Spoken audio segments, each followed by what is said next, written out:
Comme le veut la tradition, Emmanuel Macron a célébré l'anniversaire de la libération de la ville de Bormes-les-Mimosas. Une sortie qui a marqué sa première prise de parole de la rentrée alors qu'il est en vacances au fort de Brégançon depuis 3 semaines. Son épouse Brigitte Macron l'accompagnait pour ce bain de foule estival. Voilà maintenant 3 semaines qu'Emmanuel et Brigitte Macron se trouvent dans le Var.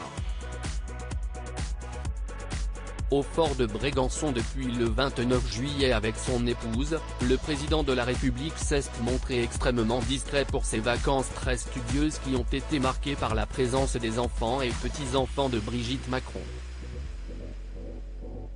Emmanuel Macron a profité de cette parenthèse dans le palais d'été des présidents pour s'offrir des sorties en mer à jet ski mais aussi pour déguster une glace au lavandou, sortie en famille qui avait été immortalisée.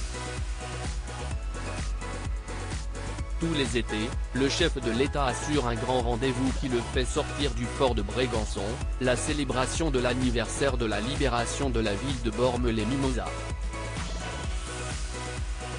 Cette année encore, CIST accompagné de son épouse qu'Emmanuel Macron s'est rendu dans la magnifique village classé situé en hauteur.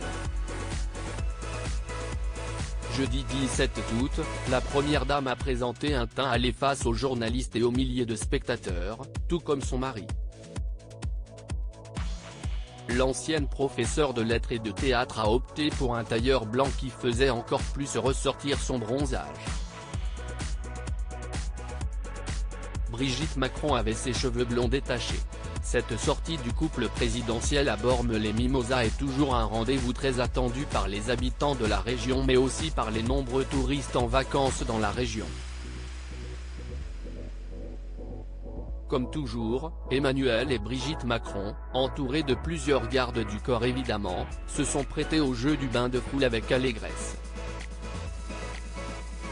La première dame et son épouse sont allés au contact du public pour prendre des photos. Un sacré souvenir de vacances pour les badauds. Lors de ce contact avec la foule, le président de la République a également été interpellé sur la situation à l'hôpital. Les urgences, CIST toujours une catastrophe, lui a-t-elle lancé.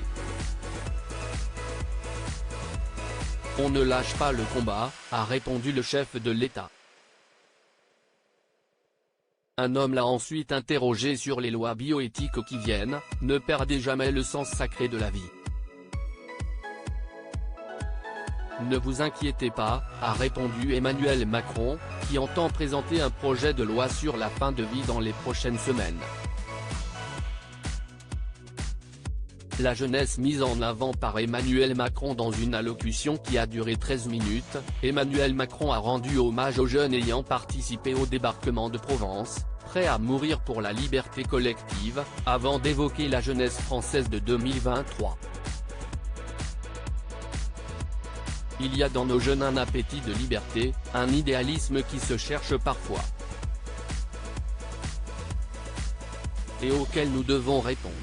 Sans quoi, parfois, cette aspiration noble se retourne contre elle-même et sape les fondations de cette nation de liberté, d'égalité et de fraternité initiée en 1789, a déclaré le président de la République.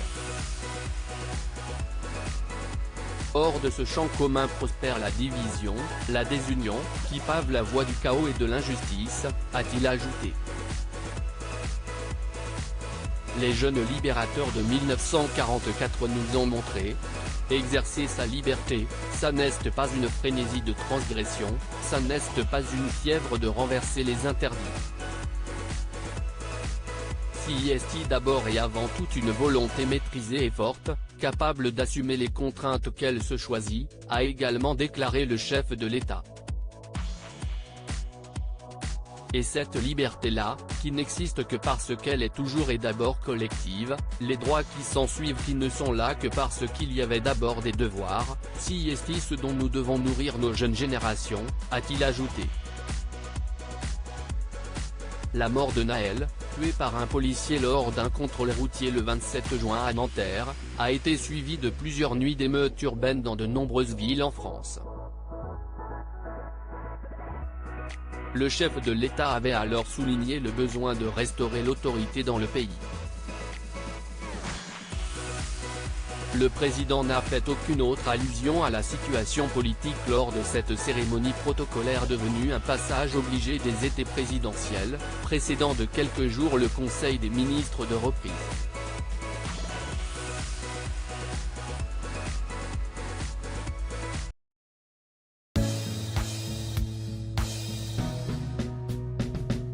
But there's all times through the rough times I think